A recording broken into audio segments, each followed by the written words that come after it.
Whew. It's kind of in between. It's not quite freezing, or is it? The weather today is called ice skating rink. It isn't. I'm surprised they let the kids go to school because everywhere, every pavement is black ice. I'm sliding around. I need my ice skates on, and it'll get up to 40 or something today, maybe 45. I heard sun will be out and it'll melt. But right now, 9 in the morning, it's nasty. Okay. All right, I'm going to talk about saving lives. Sometimes I forget some of the things I've done. And the interesting part is I don't know the names of the two people I saved. I don't even know their names, but okay. First one we'll do. I'm at MIT. It's a spring. It's not unusual for BU to duck underneath the Mass Ave Bridge and sail with MIT and Harvard.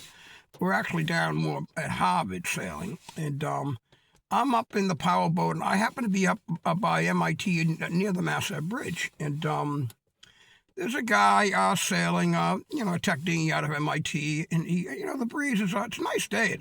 It's sunny. It's probably, 12 to 13, maybe a little evidence of white cap, maybe a gust of 15. But this guy, he capsizes his tech dinghy. Now, I'm pretty sure that you're required to wear a life jacket. He's not wearing one. Now, at MIT, it's one of those colleges. You can't graduate at MIT unless you pass a swim test. That's just part of a lot of life experience, MIT. So I know he can swim and all, but anyway, so he flips over, and I see it happening.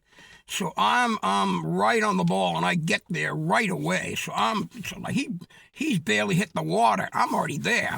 I got this guy, and I can't believe it.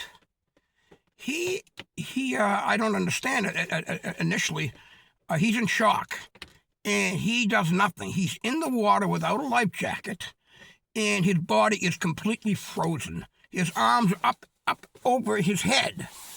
And I'm taken aback, and now I'm not wearing a life jacket either. I probably should have jumped in the water after him. Now there's nobody on the boat either, and I don't. So anyway, my first instinct is to dive my hand down in. I go right to the face in the water, and I reach down, and I grab one of his hands. I mean, just like you see in the movies, and I bail. I said, "What did I do? I almost lost this guy. I should have jumped in after, but no, I dive my face in, and my hand reaches out, I just grab it, and I pull him up. He's in shock, If I'm not there, where else is going to go is down, So we get him to MIT, and I don't know what happened. I didn't know his name, and I don't know, I think a friend, he took care of him, but I don't even know what happened to him. Okay. Another time, we're sailing. We're in it's a fall. It's a Friday afternoon. We're in Dartmouth, and Lake Mascoma, right? So anyway, we're up there practicing. I don't remember. I think it's we're practicing for the Captain Hearst Bowl, but it might be the Mrs. Hearst. I'm not sure. But anyway, it's a Friday. We get to go up and practice with them. And Dartmouth has like Towson, I think Brown, a few other teams there. So anyway, we're practicing. The boat flips over. Well, no big deal. People flip all the time. Me and I'm with Byrne. And Byrne's awesome coach, but at that time he's technically assisting at BU, but long time at Harvard. And so Byrne's awesome. And so we don't think anything of it. The second the boat flips, we are right there on that boat, too. So we get there, and we do the natural thing. We're going to pop the boat up. Okay, it is completely turtled, completely upside, and there's two people underneath. The skipper comes up right away, and she comes up panic. My crew, she's caught, she's trapped. So anyway, we just pull the boat out and take care of it. We go to pull the boat up, and we're in shock. Not real shock, but I don't know how this happens, but there's a line coming up what we call boom bang, and the boom bang line, sometimes it's long, sometimes it's not wrapped around proper out of the way. The boom bang itself is in the crew's face all the time. Well, the end of the boom bang line wraps around her neck, not once, but twice. Around her neck. I don't know how it happened. But anyway, so now as we try to pull the boat upright, from the turtle position, Uh, she's hanging on her neck by the bang line. We're gonna kill her. We cannot pull the freaking boat up because she's hanging, and you can see she's in trouble. She's losing blood, air, I should say. Air.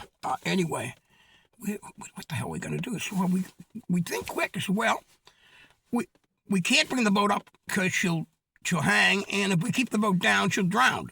Or when the boat is down, she's not hanging on. It's wrapped around her neck, but it's not tight. But as soon as we pull the boat up, that's when it gets tight. We're in a predicament.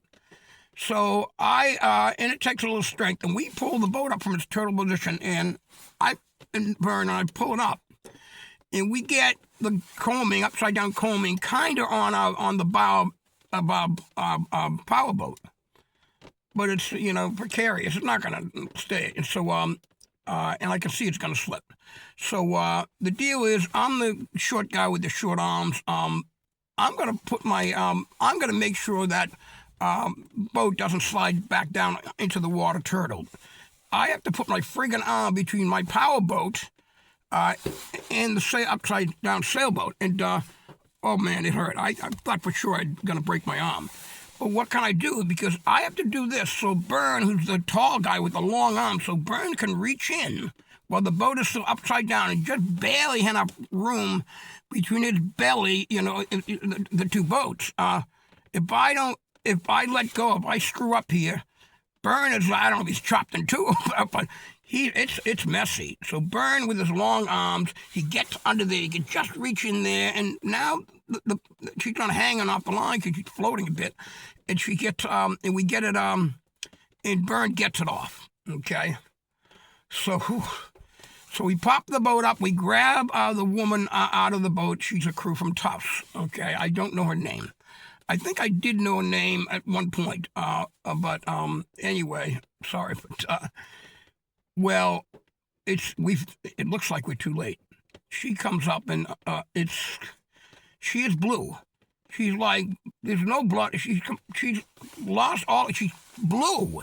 She looks dead. Her face looks dead. She looks like she's in a freezer, ice cold blue. I've taken all my classes and all that, but we get her into the boat, and I'm thinking, and I don't know why I would think I was going to go to mouth to mouth. Now, this boat does not have the room to do this. It's a pain in the ass, but the first thing I do is I decide, well, what the hell, right or wrong, I take and I slap, and I did it kind of hard. I slapped the middle of her back, bang, hard, and I hear a choking sound, but I hear sound instead of nothing. It happens. She blows out some water from her lungs or whatever else, and I watch in the next 30 seconds to a minute that woman come back to life. Blue, and we can see it. She's coming in, and now she's getting air, oxygen, and all of a sudden, she's not normal, but she's a mess, but at least she's breathing. So I have my dog with me, Shayna, and it's funny, Shayna I got from another person that I didn't really know, who had two dogs on the Esplanade, and I ended up with Shayna. And then later on, awesome dog Shayna, later on I passed Shayna on to Tom, my friend Tom. Shayna lived a long and happy life, but anyway, Shayna came in handy because that woman was so freaking cool. So we had the dog. It was so comforting for her. She had a warm dog to hug. Now the ambulance has already been called. So by the time we get back to the shoreline at Dartmouth, the ambulance is there to take away, and I never saw her again. So those are my two things that I've saved a life. I just in those places, and but it was me and Bern together. Without Bern, I never had a chance. He really is a hero there, I think. Okay.